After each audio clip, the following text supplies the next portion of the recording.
विद्यार्थी मित्रांनो, हे थोडंसं तुम्हाला शॉकिंग वाटेल, की पी-आय-सी-टी ॲट 65% म्हणजे जे कॉलेजसाठी आपल्याला कट ऑफ लागतो 99.5, 99.7 ते कॉलेज आपल्याला 65% मध्ये कसं काय मिळतंय? त्याची सत्यता मी तुम्हाला सांगतो. ही घटना आहे लास्ट इयरची म्हणजे 2025 ची. ज्यावेळेस आपला कॅप राउंड ते स्पॉट राउंड वगैरे झाला होता पूर्ण म्हणजे कॅप राउंड झाले, त्यानंतर स्पॉट राउंड झाले. ओके. त्याच्यानंतरनं काय तर ॲडमिशन क्लोजिंग वगैरे सुरू होतं. मग त्यावेळेस मला एक कॉल येतो.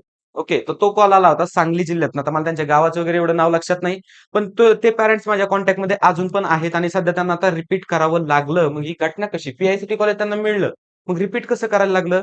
तर सांगतो तुम्हाला. त्यांना ॲक्चुअलमध्ये पी-आय-सी-टी कॉलेज मिळलंच नाही. त्यांना ॲक्चुअलमध्ये फसवलं गेलं.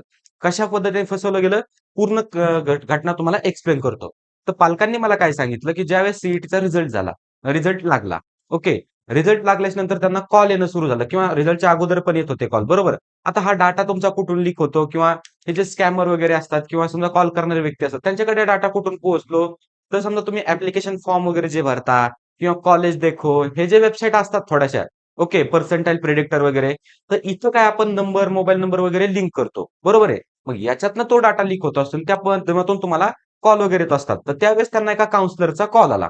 ओके, त्यांना एका एजंटचा कॉल आला. पुण्यात तो एजंट होता. ओके आणि पुण्यामध्ये त्यांचं ऑफिस वगैरे सुद्धा होतं. पुण्यामध्ये ऑफिस सुद्धा होतं. मग आता ऑफिस वगैरे आहे, तिथं समजा पुण्यामध्ये राहिलाय, तर सगळ्या गोष्टी आहेत, तर हाय लाईफस्टाईल आहे. मग कोण नाही विश्वास ठेवणार? त्या पालकांनी विश्वास ठेवला, की बाबा 15,00,000 द्या. ओके. तो एजंट म्हणाला, की ₹15,00,000 द्या.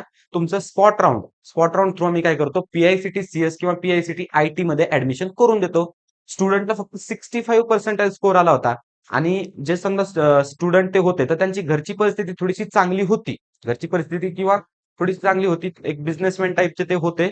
तर त्याच्यामुळे ते म्हटले, की ठीक आहे बाबा, आता काय शिक्षण शेवटी आपल्याला पर्सेंटाइल कमी आले. 1 वर्ष वायाला घालण्यापेक्षा काय थोडेसे पैसे वगैरे दिले, तर एक चांगलं कॉलेज मिळू शकतं आणि शेवटी पालक कशासाठी करतो, की मुलाच्या उज्ज्वल भविष्यासाठीच करतो ना. मग ह्या सर्व गोष्टी होत्या. मग काय झालं त्यांचं ठरलं, की ते काय म्हटले, की तुम्ही कॅप राउंडमध्ये जाऊ नका. मला त्यांनी पूर्ण 1 तास, दीड तास माझा कॉल चालला त्यांच्यासोबत आणि ते पूर्ण गोष्टी त्यांनी एक्सप्लेन केल्या, की बाबा तुम्ही कॅप राउंडमध्ये जाऊ नका. बरं, त्यांनी रजिस्ट्रेशन वगैरे केलं. कॅप राउंडमध्ये ते एनरोल झालेच नाही. त्यांना 4थ्या कॅप राउंडपर्यंत एकही कॉलेज लागलं नाही. त्याच्यानंतर स्पॉट राउंड आला. मग त्यांनी पी-आय-सी-टीच्या स्पॉटसाठी अप्लाय केलं. ज्या दिवशी ते स्पॉटला गेले, पी-आय-सी-टीच्या स्पॉटसाठी अप्लाय केलं, स्पॉटला गेले. तर मला सांगा 65 पर्सेंटाइलवर पी-आय-सी-टी मिळणं अवघड आहे आणि कॅटेगरी पण त्यांची एस-सी-बी-सी होती. कॅटेगरी काय एस-सी वगैरे किंवा मिळण्यासारखं नव्हतं. एस-सी-बी-सी कॅटेगरी होती, बरोबर आहे. मग त्यांना तिथं काही मिळलं नाही पी-आय-सी-टीच्या स्पॉट राउंडमध्ये. मग त्यांनी त्या काउन्सिलरला विचारलं. ओके. त्यावेळेस पण तो काउन्सिलर कॉन्टॅक्टमध्ये होता. ओके. विचारलं. पण आता झालं कसं, त्यांच्यात पूर्ण जो 15,00,000चा त्यांचा व्यवहार होता, तो झाला नव्हता. त्यांनी एक टोकन अमाउंट किंवा आपण ज्याला ॲडव्हान्स म्हणतो ना, तो दिला होता. ते ₹1,00,000 ते काय बोलले होते, की आत्ता ₹1,00,000 द्या. बाकीचे जे ₹14,00,000 आहेत, तर ते कॉलेज सुरू झाल्यावर किंवा समजा मग ॲडमिशन आपलं पूर्ण कन्फर्म झाल्यानंतरनं तेवढे ₹14,00,000 द्या. ₹1,00,000 होते. ₹1,00,000 त्यांनी घेतलेले होते. कधी? ज्यावेळेस रिझल्ट लागला, ज्यावेळेस त्यांची पहिली भेट झाली, ओळख झाली, तर त्यावेळेस त्यांनी घेतलेले होते. पण नंतर स्पॉटमध्ये हे झालं. बरं, ते म्हणले, "ठीक आहे, स्पॉटमध्ये काही नाही, आपण आय-एल-एस मधनं ट्राय करूया." बरं, आय-एल-एसच्या राउंडला सेम हीच पद्धत झाली. मग त्यांना सांगण्यात आलं, की बाबा काय झालंय, की गव्हर्नमेंटकडनं खूप स्ट्रिक्ट रूल आहेत. मग त्यांना उडवाउडीचे उत्तर देण्यात आले किंवा नाही करू शकत आम्ही काही.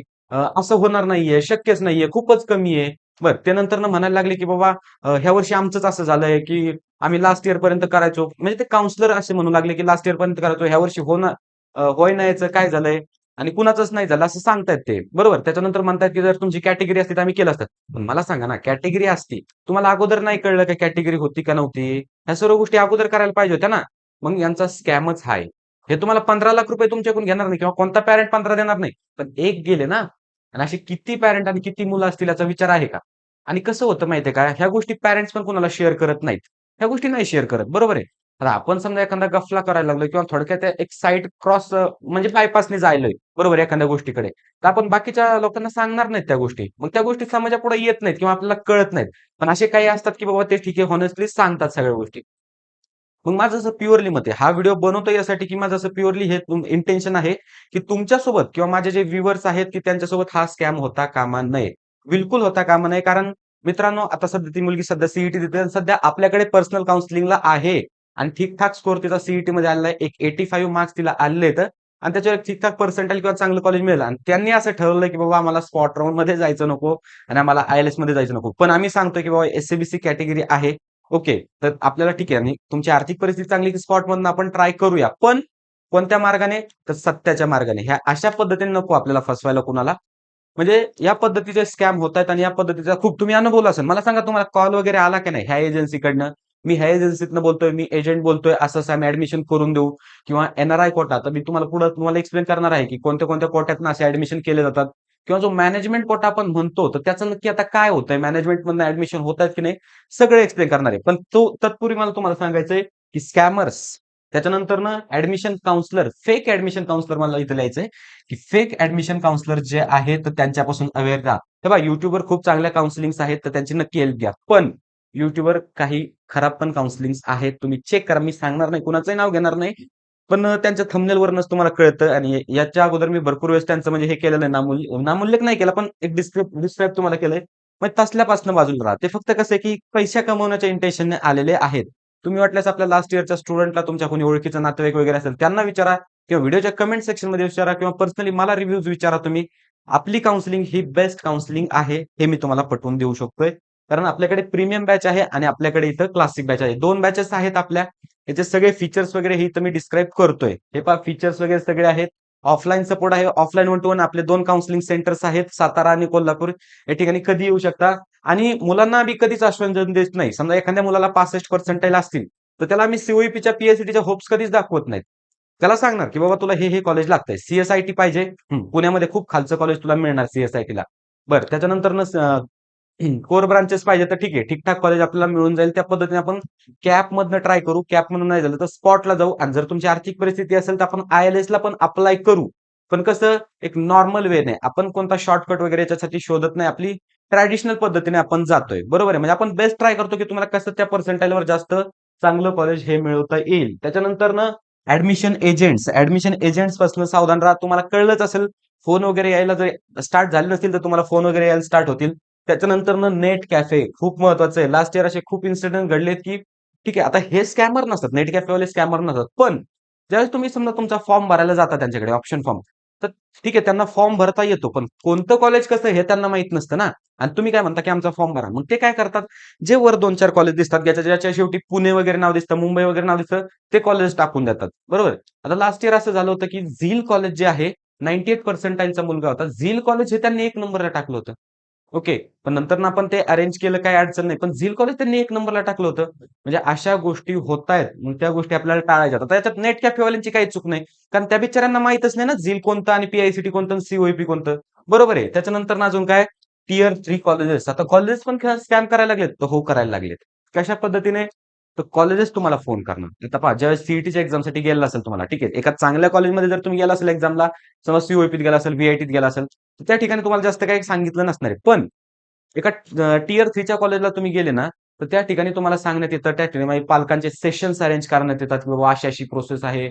आम्ही असं-असं करतो. आमच्याकडे ह्या ॲक्टिव्हिटीज आहेत, त्या ॲक्टिव्हिटीज आहेत किंवा प्रोव्हिजनल ॲडमिशन हा एक खूप मोठा स्कॅम असतो. कॉलेजवाले तुम्हाला सांगणार, फोन करणार, की बाबा कॉम्पिटिशन खूप वाढली, आम्ही तुम्हाला सी ब्रांच देतो. अहो, पण मला सांगा, जे कॉलेज स्वतः तुम्हाला फोन करून जर म्हणताय आमच्याकडे सी ब्रांच आहे, मग तिथं सी करून काय उपयोग आहे का? का ती डिग्री जाळायची आपल्याला? नाही ना, काय उपयोगच नाहीये त्या गोष्टीत. मग करायचंय कशाला पण ते? मग मी म्हणतो अशा कॉलेजेसला तुम्ही डायरेक्ट ब्लॉक करून टाका आणि भरपूर कॉलेजेस आहेत. तुम्ही मला पर्सनली विचारा, मी तुम्हाला सांगेल आणि सर्व इन्सिडेंट सांगेल. हा प्लॅटफॉर्म याच्यावर मला सगळ्याच गोष्टी सांगता येत नाही, काही लिमिटेशन्स आहेत. पण या कॉलेजेसपासून किंवा असे जे एजंट्स लोक आहेत, त्या सगळ्यापासून तुम्हाला सावधान राहायचंय आणि काउन्सिलिंग चूज करत असताना मी पहिली गोष्ट तुम्हाला सांगतो, की काउन्सिलरचा नंबर पहा. इथं माझे 2 नंबर्स येतात. एनी टाईम कॉल करा. हे माझ्याकडे इथं 2 फोन्स आहेत. एनी टाईम मला कॉल करा. 2 फोन आहेत आणि हे फोन माझे 24 हॉवर्स चालू असतात. 24 हॉवर्स चालू असतात. मग काउन्सिलिंग घेत असताना ठीक आहे, कुणाची घ्या. मी असं म्हणत नाही, की माझीच घ्या ना असं तसं. अजून माझ्यासारखे फीचर देणारे भरपूर लोक आहेत. पण एकदा कॉल करून पहा प्रत्येकाला. कॉल करून पहा प्रत्येकाला. जो फोन उचलेल ना त्याची काउन्सिलिंग घ्या. वाटल्यास तुम्ही मला फोन करा. काही अडचण नाहीये. बरं त्याच्यानंतर आणखीन महत्त्वाची गोष्ट म्हणजे काय? तर मॅनेजमेंट कोटा कुठे गेला किंवा एन-आर-आय कोटा वगैरे काय असते? तर पूर्वी पहा 15% ज्या कॉलेजेसला सीट असायच्या 15% 15% तर त्या डायरेक्ट ऑन टेबल बसून काय केल्या जायच्या मॅनेजमेंटने विकल्या जायच्या सीट. मॅनेजमेंटने विकल्या जायच्या, की बाबा कोण किती देतंय? हां, तू इतके देतोय, चल घे तुला सीट. तू इतके देतोय, घे तुला एवढी सीट. म्हणजे ऑन टेबल बसून हे करायचं आहे. पण गव्हर्नमेंटने लास्ट इयर पासून काय केलंय, की यालाच आय-एल-एस राउंड आणला आहे. आय-एल-एस म्हणजे काय? Institute level seats. आणि याच्यामध्ये त्यांनी काय सांगितलं, की तुम्ही ठीक आहे पैसे घ्या. किती पैसे घ्या? 2x म्हणजे त्या पद्धतीने यांनी सांगितलं, की 1x, 2x आणि 3x. म्हणजे तुमची समजा ₹1,00,000 फी असेल, तर मॅक्सिमम तुम्ही त्या स्टुडंटकडनं ₹3,00,000 चार्ज करू शकता एका वर्षाचे आणि ते 4ही वर्षासाठी असणार आहे. बरोबर? म्हणजे या पद्धतीने आयएलएस राउंड आहे. पण त्यांनी काय सांगितलं, की हे आयएलएस राउंडसाठी तुम्ही ऍप्लिकेशन फॉर्म रिलीज करा. ओके, ऍप्लिकेशन फॉर्म रिलीज केल्यानंतर मुलं तिथं अप्लाय करतील आणि त्यांच्यानुसार ज्या मुलांनी अप्लाय केलंय तर त्यांच्या एमएसटी सीईटीच्या किंवा जेई मेन्सच्या स्कोरनुसार तुम्ही काय करा, की त्या मुलांना मेरिट नंबर असाइन करा आणि त्या पद्धतीने मेरिटवर हे आयएलएसचे ऍडमिशन घ्या. म्हणजे काय मॅनेजमेंटच आहे. आता पहा ना, इथं 3x फी घेते कॉलेज. आता व्हीआयटी सारखं कॉलेज आहे तर 6,24,000 त्यांची फी आहे. बरोबर? 6,24,000 व्हीआयटीची फी आहे. 5,35,000 समथिंग पीसीसीओची फी आहे. त्याच्यानंतर एमआयटी आळंदी म्हणून कॉलेज आहे. ते 1x फी घेतं. म्हणजे असे भरपूर सारे कॉलेज आहेत किंवा हा डाटा तुमच्यासाठी इम्पॉर्टंट आहे. मग त्याच्यामध्ये आपली प्रीमियम बॅच तुमच्यासाठी आहे की ज्याच्यामध्ये आपण आयएलएस आणि स्पॉट राउंड साठी स्पेशल कॉलेज लिस्ट वगैरे पण देतो तुमच्या याच्यानुसार. बरोबर आहे? या पद्धतीने असतं. मग हा आयएलएस राउंड आहे. त्याच्यानंतर ना एनआरआय कोटा. 5% एनआरआय कोटा असतो. फॉरेन कॅन्डिडेट जे असतात ना, तर त्यांच्यासाठी एनआरआय कोटा असतो. आता बरेचसे कॉलेजेस पण तुम्हाला सांगितलं आम्ही एनआरआय मधनं तुम्हाला अप्लाय करून देतो. ठीक आहे, सीट मिळतात. काय अडचण नाही. ऍडमिशन होतात ना. त्याच्यात तुम्हाला प्रोव्हिजनल ऍडमिशन करून देतात ना जे कॉलेजेस, तर त्यांच्यातनं ऍडमिशन होतात. काही अडचण येत नाही. पण जे कॉलेज स्वतः तुम्हाला सीएस सारखी सीट ऑफर करतंय, त्या कॉलेजमध्ये जाऊन उपयोग काय आहे? त्या कॉलेजमध्ये जाऊन उपयोग काय? त्याच्यापेक्षा ड्रॉप घेतलेला बरा ना. बरोबर आहे? मग ह्या गोष्टी खूप महत्त्वाच्या आहेत आणि मी हा व्हिडिओ बनवण्याचं तात्पर्यच आहे, की ह्या गोष्टी तुम्हाला समजून सांगाव्यात किंवा आपला एकही विद्यार्थी ह्या गोष्टींच्या बळी पडू नये. कारण नंतर नाही वर्ष वायाला जाण्याचे चान्सेस असतात. ओके. त्याच्यानंतर पहा, सगळ्यात महत्त्वाची गोष्ट आहे ट्रस्ट दी प्रोसेस. जी स्टँडर्ड प्रोसेस आहे, कॅप्रॉन 1, 2, 3, 4 स्पॉट आयएलएस. प्रोसेसवर ट्रस्ट करा. प्रोसेसवर ट्रस्ट करा. तुमच्याकडे चांगला गाईडन्स असेल, तर त्यांच्यावर ट्रस्ट करा. नक्कीच तुम्हाला चांगलं कॉलेज मिळणार आहे. असं चुकीच्या मार्गाने कॉलेज घेण्याचा प्रयत्न करू नका. तुम्ही त्याच्यामध्ये अडकण्याची शक्यता असते. कारण काउन्सिलरचं काय? त्यांचं काही जात नसतं. त्यांना अंडरग्राउंड व्हायला 2 मिनिटं लागतील. जर केस मोठी झाली ना, अंडरग्राउंड व्हायला 2 मिनिटं लागतील. पण आपलं काय आहे? आपल्याला शिकायचं अजून, आपल्याला फ्युचर घडवायचंय, आपल्याला करियर घडवायचंय. मग त्यासाठी सांगतो तुम्हाला प्रोसेसवर ट्रस्ट करा आणि आपण तुमच्यासाठी आहे. त्याच्यामुळे आपलं हे जे चॅनल आहे, त्याला तुम्ही नक्की सबस्क्राईब करा आणि हा व्हिडिओ जास्तीत जास्त मित्रांपर्यंत तुमच्या शेअर करा. पालकांसोबत शेअर करा. तुमच्या स्टेटसला ठेवा. जेणेकरून एकही मुलगा याच्यापासून वंचित राहणार नाही. म्हणजे तो अवेअर झाला पाहिजे. हाच माझा याच्यामध्ये प्रामाणिक हेतू आहे. All the best.